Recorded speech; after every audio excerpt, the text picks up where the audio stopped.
오늘은 구원받은 자에게만 나타나는 특별한 현상들에 대해서 우리 말씀을 나누고자 합니다. 한번 따라해 보세요. 구원받은 자에게만 나타나는 특별한 현상들. 할렐루야. 러시아의 최고의 작가인 도스토예프스키를 여러분 잘 아실 겁니다. 도스토예프스키는 젊은 시절에 사회주의 공산주의 모임에 가담을 했다가 러시아 정부에 체포되어 사형죄를 언도받았습니다. 그 당시에 사회주의 공산주의 모임에 가입된 청년들이 많았는데 나라를 전복시키는 세력으로 인식이 되어서 많은 사람들이 처형을 당했어요. 도스토예프스키도 예외가 아니었습니다. 이제 사형죄를 언도받고 사형이 집행되는 순간이었어요. 집행관이 받들어 총! 사격! 하면은 도스토예프스키가 죽는 순간이었습니다. 이제 막 사형죄가 언도되려고 하는 그 순간에 멀리서 누군가가 호각을 막 부르면서 달려왔습니다.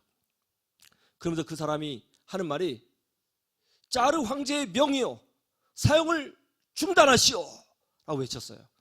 그리고 도스토예프스키는 이 사형죄에서 풀려나 대신 시베리아에서 이제 노동을 해야 하는 이제 형벌로 받게 됩니다. 그 형벌로 바뀌게 된 거예요.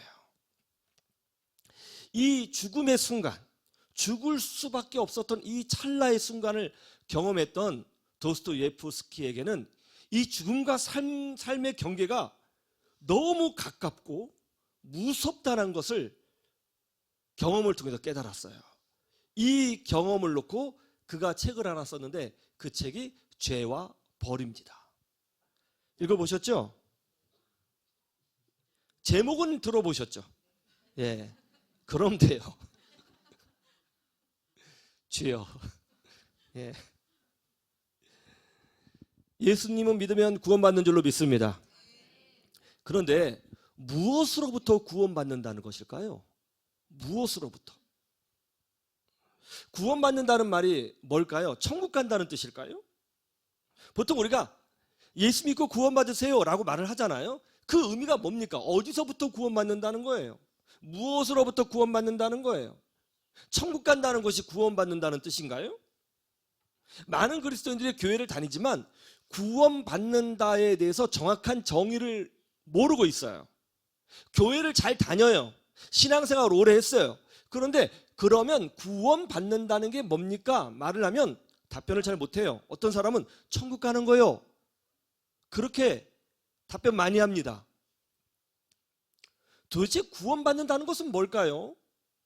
여러분 이거 모르고 신앙생활 하면요 수수깡으로 지은 집처럼 부실한 신앙생활 하는 거예요.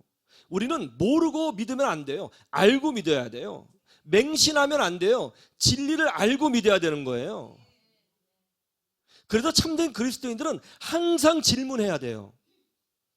질문을 많이 해야 됩니다. 의심해야 돼요. 뭐가 진리인지.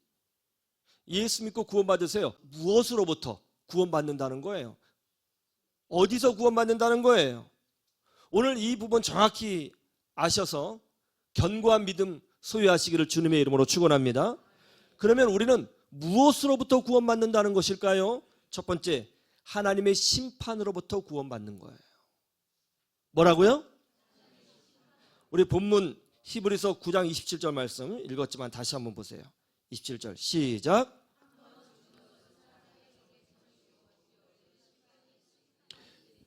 이 말씀을 깊이 묵상하면 놀랍고 오묘한 진리가 들어있다는 것을 알 수가 있어요. 자, 보세요. 한 번 죽는 것은 사람에게 정해진 것이라고 말씀하고 있습니다. 즉 하나님이 만들어 오신 법이 있는데 그 법이 뭐냐면 모든 사람 예외 없이 적용되는 법인데 일단은 한 번은 다 죽어야 된다는 거예요. 어떤 사이비 종교는 육체가 영생할 수 있다고 가르칩니다. 우리나라의 수많은 사이비 종교들의 공통점이 뭐냐면 육체 영생을 말해요. 그런데 오늘 하나님 말씀은 분명히 되어 있어요. 사람이 한 번 죽는 것은 하나님께서 정해 놓으신 거예요. 즉 이 땅에서 육체 영생은 없습니다. 한 번은 다 죽어야 돼요. 그런데 두 번째 놀라운 말씀이 있죠. 한 번 죽는 것은 하나님이 정하신 것인데 그 죽음 이후에는 어떤 일이 있다고 해요? 그 후에는 심판이 있다는 거예요. 사람들이 인생의 고난을 받으면 이런 생각을 해요. 죽어버리고 다 끝내자. 왜냐하면 죽으면 모든 것이 끝이라고 생각을 하는 거예요.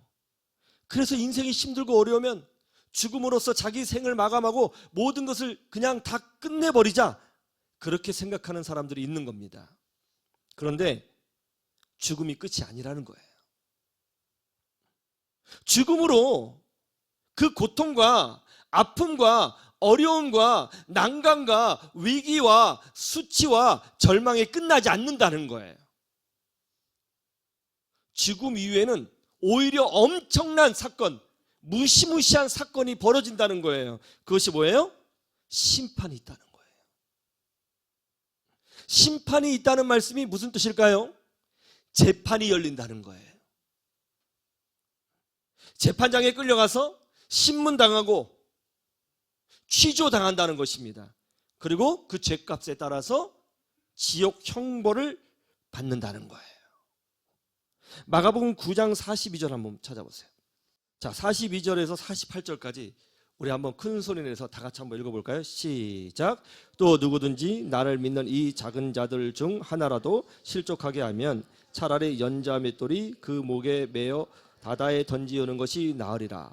만일 네 손이 너를 범죄하게 하거든 찍어버리라. 장애인으로 영생에 들어가는 것이 두 손을 가지고 지옥 곧 꺼지지 않는 불에 들어가는 것보다 나으니라. 만일 네 발이 너를 범죄하게 하거든 찍어버리라. 다리 저는 자로 영생에 들어가는 것이 두 발을 가지고 지옥에 던져지는 것보다 나으니라. 만일 네 눈이 너를 범죄하게 하거든 빼어버리라. 한 눈으로 하나님의 나라에 들어가는 것이 두 눈을 가지고 지옥에 던져지는 것보다 나으니라. 거기서는 구더기도 죽지 않고 불에 꺼지지 아니하느니라. 예수님 뭐라고 하세요? 지옥은 아주 무서운 곳이라는 거예요. 차라리 눈 없는 장애인으로 사는 것이 훨씬 낫다는 거예요. 그러면서 하시는 말씀이 뭐예요? 거기는 구더기도 죽지 않고 영원히 꺼지지 않는 불에 고통을 받는다는 것입니다. 여러분, 이 얼마나 무서운 말씀이에요. 누가복음 16장 20절 한번 보실래요?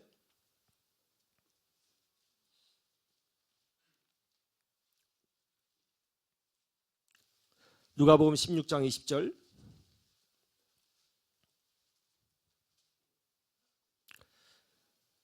제가 한번 읽어드릴게요. 그런데 나사로라 이름하는 한 거지가 헌데투성이로 그의 대문 앞에 버려진 채 그 부자의 상에서 떨어지는 곳으로 배불리려 하매 심지어 개들이 와서 그 헌데를 핥더라. 이에 그 거지가 죽어 천사들에게 받들려 아브라함의 품에 들어가고 부자도 죽어 장사되매 그가 음부에서 고통 중에 눈을 들어 멀리 아브라함과 그의 품에 있는 나사로를 보고 불러 이르되 아버지 아브라함이여 나를 긍휼히 여기사 나사로를 보내어 그 손가락 끝에 물을 찍어 내 혀를 서늘하게 하소서. 내가 이 불꽃 가운데서 괴로워하나이다. 아브라함이 이르되 예 너는 살았을 때 좋은 것을 받았고 나사로는 고난을 받았으니 이것을 기억하라. 이제 그는 여기서 위로를 받고 너는 괴로움을 받느니라. 그뿐 아니라 너희와 우리 사이에 큰 구렁텅이가 놓여 있어 여기서 너희에게 건너가고자 하되 갈 수도 없고 거기서 우리에게 건너올 수도 없게 하였느니라. 이르되 그러면 아버지 구하오니 나사로를 내 아버지의 집에 보내소서. 내 형제 5이 있으니 그들에게 증언하게 하여 그들로 이 고통받는 곳에 오지 않게 하소서. 아브라함이 이르되 그들에게 모세와 선지자들이 있으니 그들에게 들을지니라. 이르되 그렇지 아니하니이다. 아버지 아브라함이여 만일 죽은 자에게서 그들에게 가는 자가 있다면 회개하리이다. 이르되 모세와 선지자에게 듣지 아니하면 비록 죽은 자 가운데서 살아난 자가 있을지라도 권함을 받지 아니하리라 하였다 하시니라. 거지 나사로와 부자가 동시에 죽었습니다. 그때 가난하지만 믿음으로 살았던 나사로는 천국에 들어가게 되었습니다. 그런데 부자였지만 믿음도 없고 순종함도 없었던 그 사람은 이 땅에서 호의호식하며 영원히 살 줄 알았지만 결국 그도 죽게 되었습니다. 죽어서 눈을 딱 떠보니까 이게 웬일이에요? 불지옥이에요. 그런데 그 불지옥에도 고통을 받으면서 이렇게 보니까 저 멀리 천국이 보여요. 거기에 나사로가 보입니다. 아주 화려한 옷을 입고 정말 행복한 표정으로 영광스러운 모습으로 살고 있는 것이 보였어요. 그때 너무 큰 충격을 받았던 모양입니다. 근데 자신은 어때요? 지금 불지옥에도 고통을 받고 있는 거예요. 너무너무 힘들어요. 온몸에 탈수 증세가 일어납니다. 너무너무 뜨거워요. 그래서 이 부자가 간청합니다.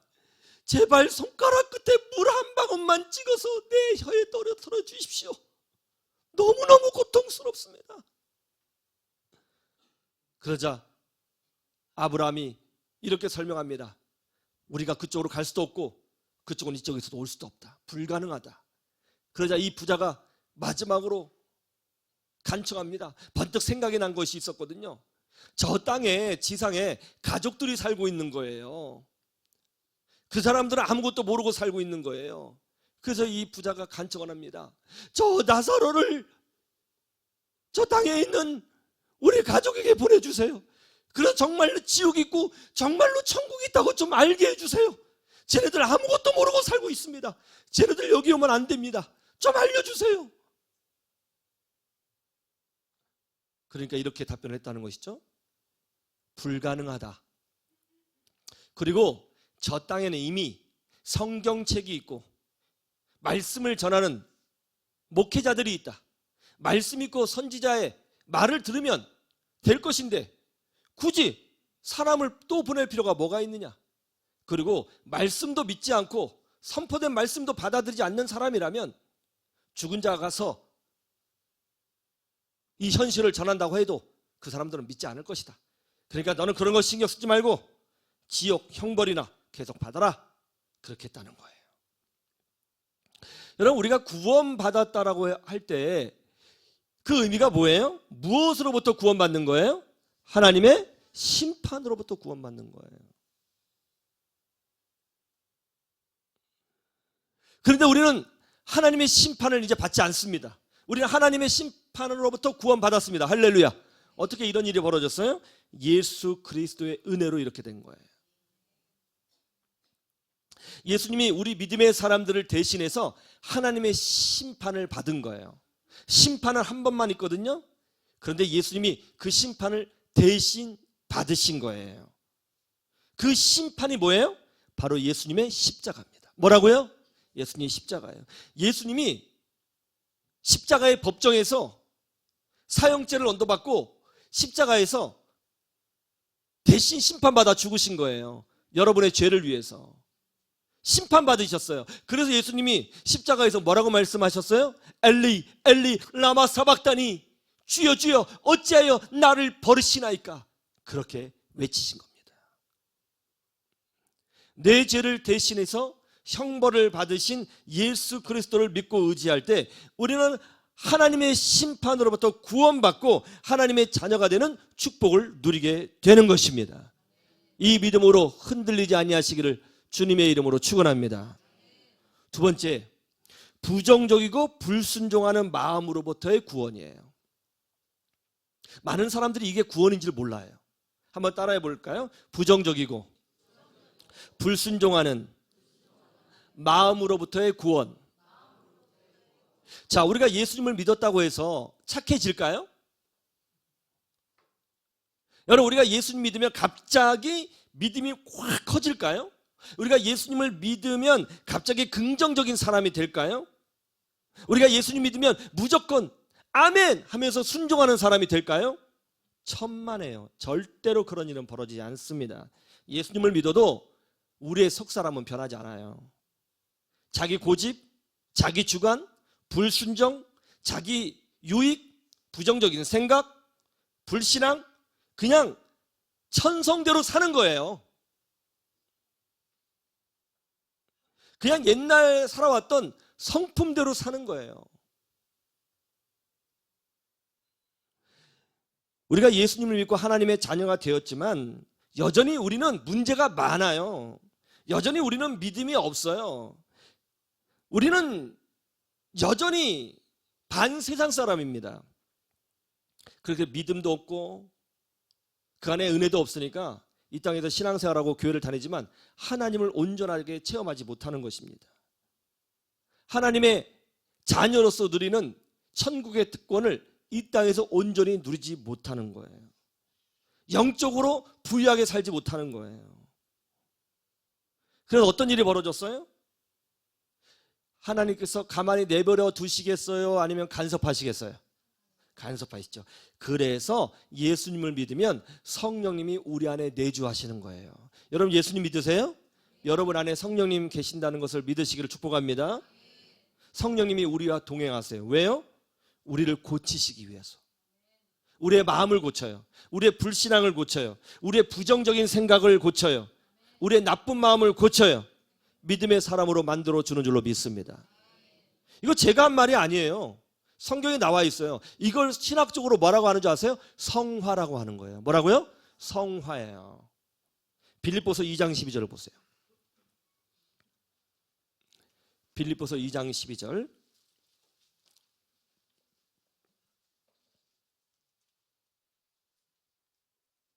빌립보서 2장 12절. 빌립보서. 자, 찾으셨죠?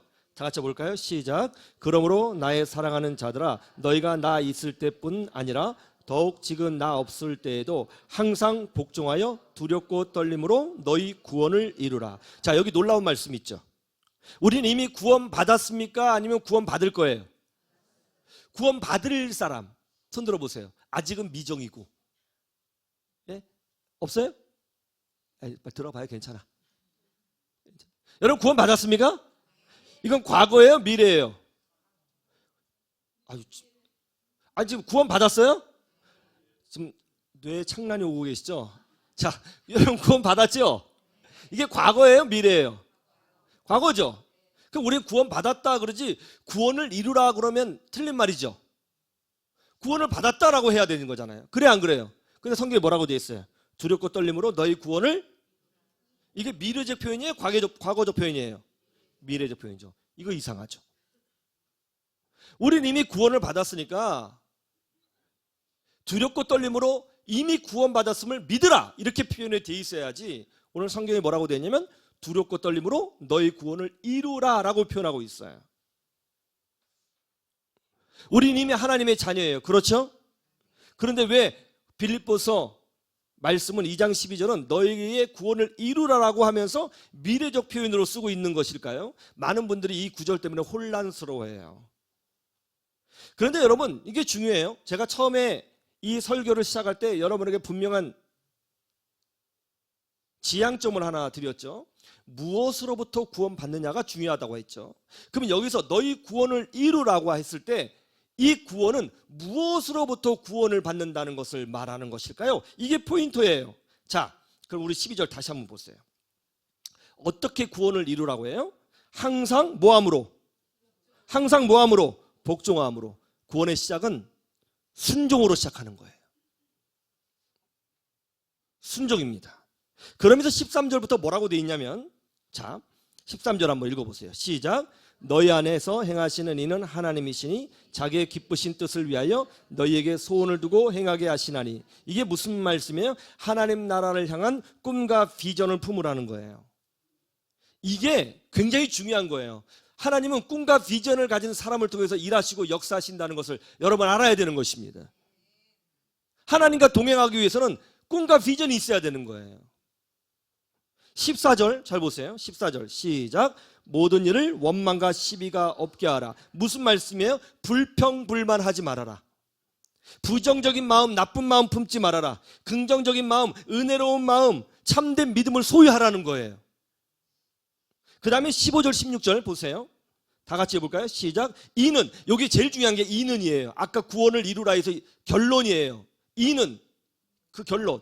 자, 그 다음 시작. 너희가 흠이 없고 순전하여 어그러지고 거스리는 세대 가운데서 하나님의 흠없는 자녀로 세상에서 그들 가운데 빛들로 나타내며 생명의 말씀을 밝혀 나의 다름질이 헛되지 아니하고 수고도 헛되지 아니하므로 그리스도의 날에 내가 자랑할 것이 있게 하려 함이라.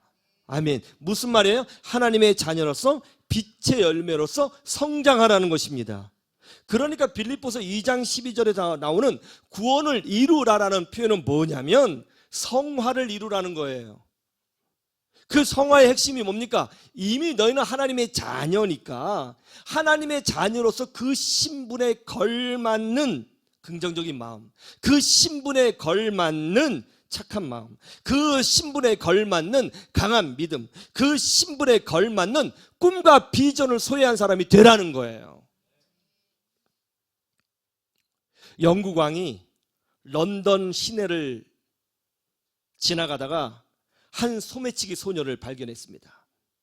그래서 그 소녀, 조그만 여자애를 잡아놓고 그 소녀의 사연을 듣게 되었어요. 이 여자애는 부모가 없이 런던 지하철에서 노숙하고 있는 여자아이였어요. 사연을 들으니까 너무나 가슴이 아팠습니다. 그래서 왕은 이 소녀를 양녀로 선포하고 버킹엄 궁에서 살 수 있도록 해주었습니다. 그리고 그 소녀에게는 새로운 이름을 주었어요. 엘리자베스라고 하는 이름을 부여해 주었습니다. 신분적으로 이 여자아이는 공주가 된 거예요. 그러자 영국 언론에서 난리가 난 거예요. 이 소매치기 여자아이, 이 지하철에서 노숙하는 여자아이가 단박에 신분이 뭐가 된 거예요? 공주가 된 거예요. 그래서 영국 언론에서 기사가 막 쏟아지는 거예요. 자비로운 영국 왕이여 영원하소서. 영국 왕은 우리의 자랑, 영국 왕의 사랑, 이러면서 왕을 칭송하는 기사들이 막 써진 것이죠. 그러고 나서 언론의 관심은 이제 소매치기 소녀에서 고아이고 노숙자 소녀에서 공주가 된 엘리자베스에게 그 관심이 쏟아지기 시작했습니다. 영국 국민들은 소매치기, 지하철 노숙자였던 엘리자베스가 어떻게 성장할지 궁금했습니다. 어떤 변화가 일어날지 궁금했어요. 그리고 우리 공주 엘리자베스라고 하는 노래까지 만들어줬습니다. 그런데 그 공주가 늘 부정적인 말만 하고 세상을 원망하고 꿈과 비전도 없고 못된 짓만 하고 다닙니다. 순종하지 않고 공주로서 하지 말아야 할 행동을 하고 공부도 하지 않습니다. 그러자 영국 신문에서 이런 기사가 나왔어요. 공주 엘리자베스 아직 공주가 덜 되다. 무슨 말인지 이해되죠? 공주라면 공주로서 신분과 그 신분에 걸맞는 내용을 갖추고 있어야 되는 거예요. 그게 구원의 완성이잖아요. 신분만 공주해주면 공주냐고요. 물론 공주지, 법적으로는. 그 내용이 없어요. 그러면 실망이잖아요. 내용이 차 있어야 신분만 공주가 아니라 그 속도 공주가 되는 거예요. 지금 너무너무 부족한 공주예요. 그래서 어떻게 해야 돼요? 이 엘리자베스 공주는 두렵고 떨림으로 구원을 이루어야 되는 거예요. 긍정적인 마음, 이거 그냥 단순히 마인드 컨트롤 얘기하는 거 아니에요.